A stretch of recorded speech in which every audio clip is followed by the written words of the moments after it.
여러분 안녕하세요. 레리피 에센셜 한나입니다.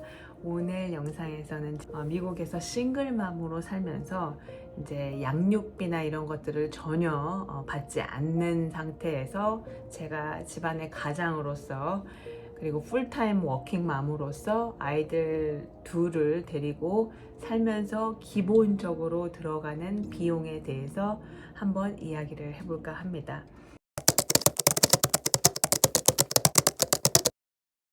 저는 살면서 이 가계부를 한 번도 써본 적이 없고, 그리고 또 그거는 제 관심 부분이 아니었어요, 사실.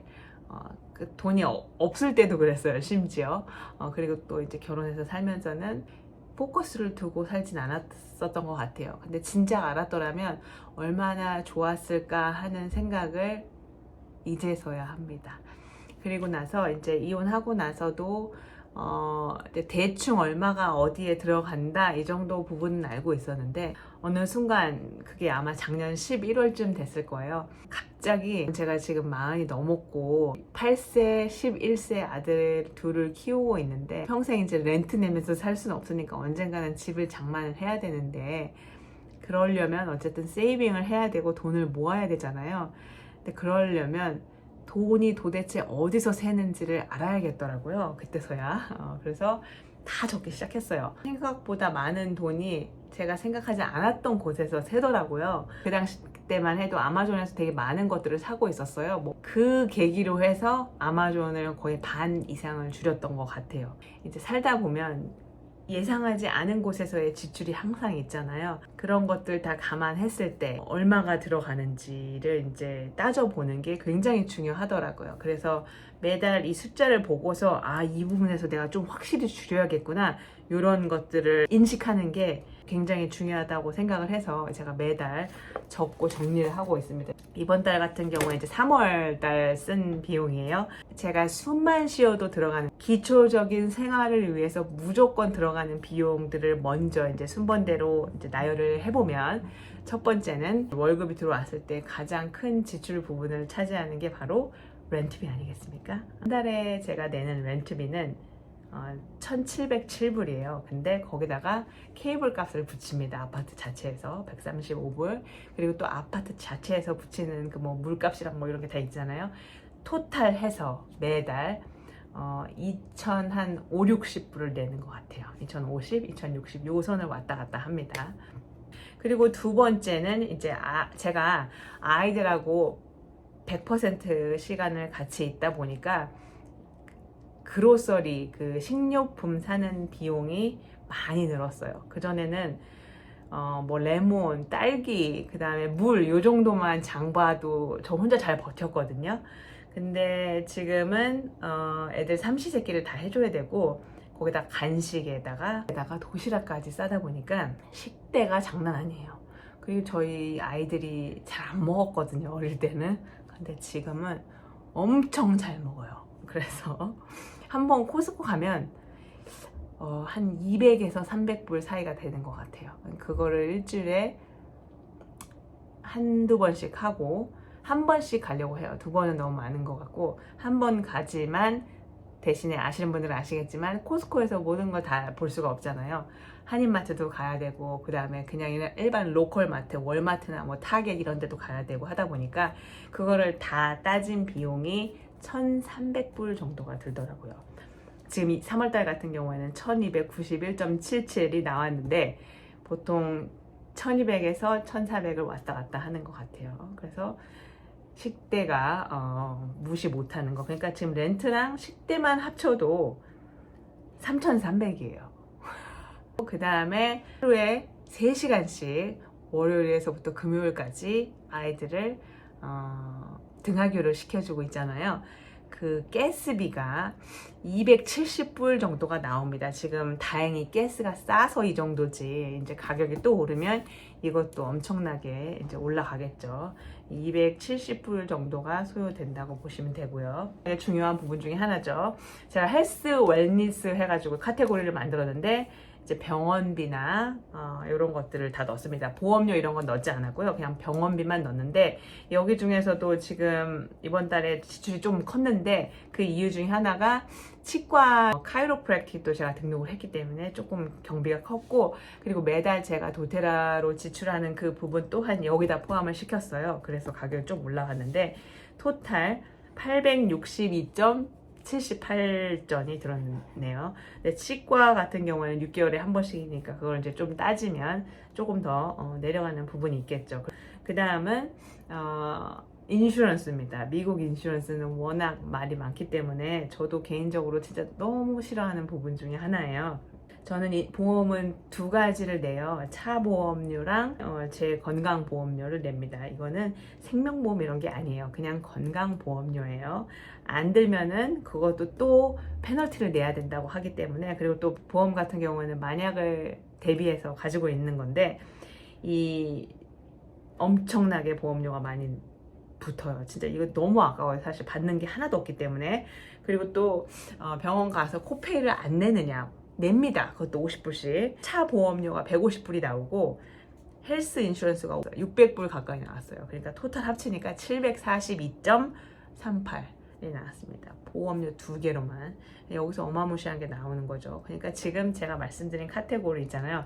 렌트비, 그 다음에 식료품, 가스, 그리고 인슈런스, 헬스, 웰니스, 병원비 이런 것만 더해도 거의 5,000불이 다 돼갑니다, 여러분. 지금 계산기를 두들겨 봐야 될 것 같은데, 그 다음 비용은 이제 핸드폰, 집 전기세, 가스비가 또 있을 거 아니에요. 그게 200불이 조금 안 되는 188.75가 나왔습니다. 그래서 진짜 이거는 제가 한 달을 살기 위해서 기본적으로 있어야 되는 돈이에요.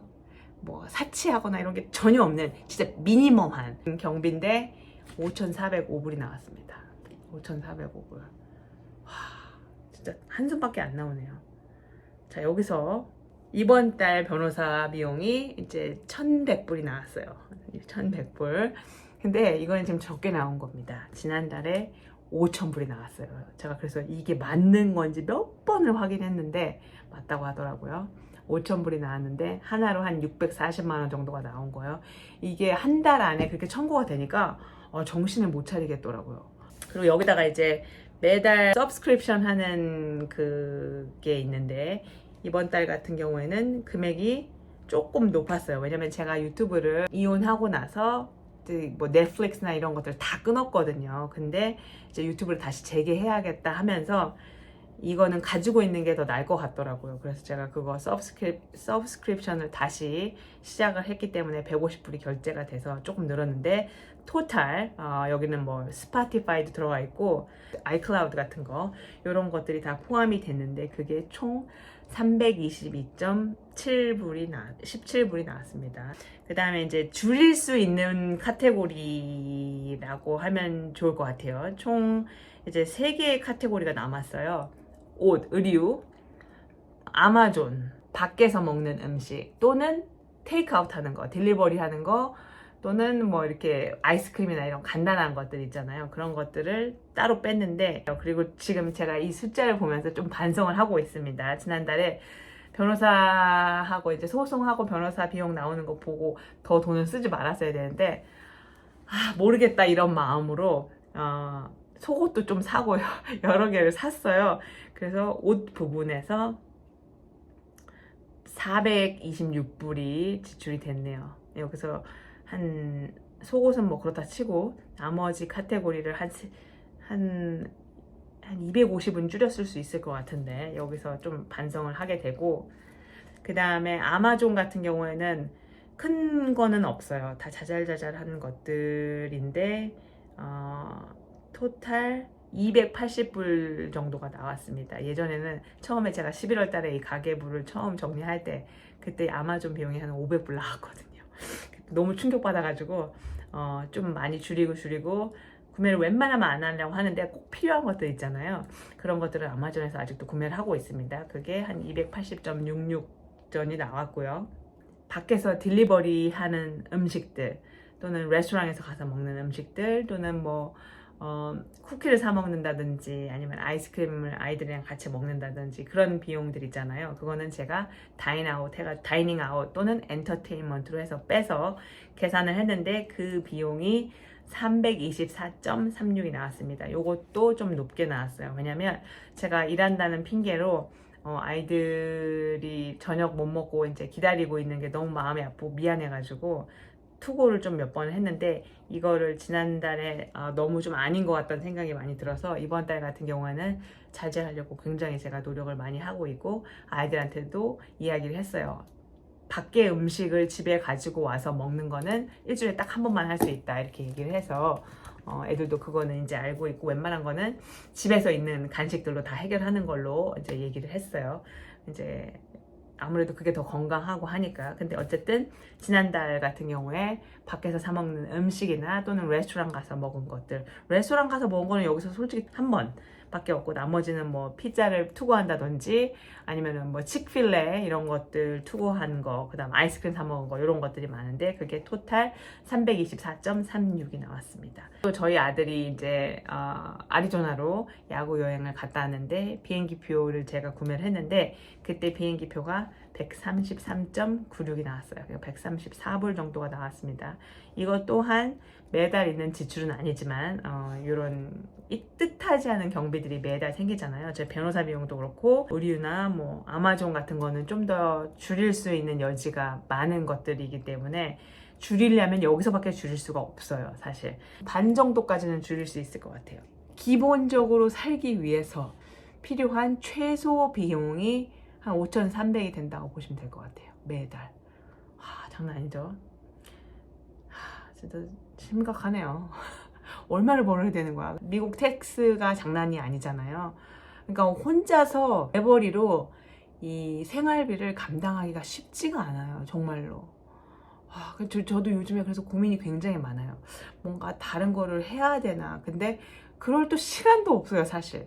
근데 집에서 이제 재택으로 하면서 뭔가 할 수 있는 그런 사이드 허슬이 없나 이렇게 고민을 되게 많이 하고 있는데 지금 오늘 따져보니까 다시 한번 또 그 생각이 많이 드네요. 영상을 찍고 나는데 기분이 좋아야 되는데 왜 이렇게 침울해지지? 아무튼 여러분 저만 그런 게 아닐 거라 생각이 들어요. 다들 어떻게 먹고 사시는지 너무너무나 궁금합니다. 근데 그럼에도 불구하고 어쨌든 쪼개서 세이빙을 해야 되고 또 어쨌든 나중에 집을 사는 게 목표이기 때문에 여기서 또 쪼개고 그리고 또 개인적으로 어떻게 해서든 사이드 허슬을 해서 추가적인 인컴을 만드는 게 어쨌든 저의 지금 가장 큰 목표이자 인텐션인 것 같아요. 미국 서부에서 풀타임 잡을 가진 싱글맘으로서 두 아이들과 살면서 들어가는 기초 생활비에 대해서 여러분들과 이야기를 나눴는데요. 다들 어떻게 보셨는지 궁금합니다. 그리고 여러분들이 만약에 이 영상을 뭐 미국에서 보시는 분들도 계실 거고 한국에서 보시는 분들도 계실 건데 한국 또한 물가가 더 비싸면 비싸지 싸진 않잖아요. 어떻게 다들 잘 먹고 사시는지도 궁금합니다. 여러분들도 아래 하실 말씀이 있으면 꼭 남겨주시면 좋겠고요.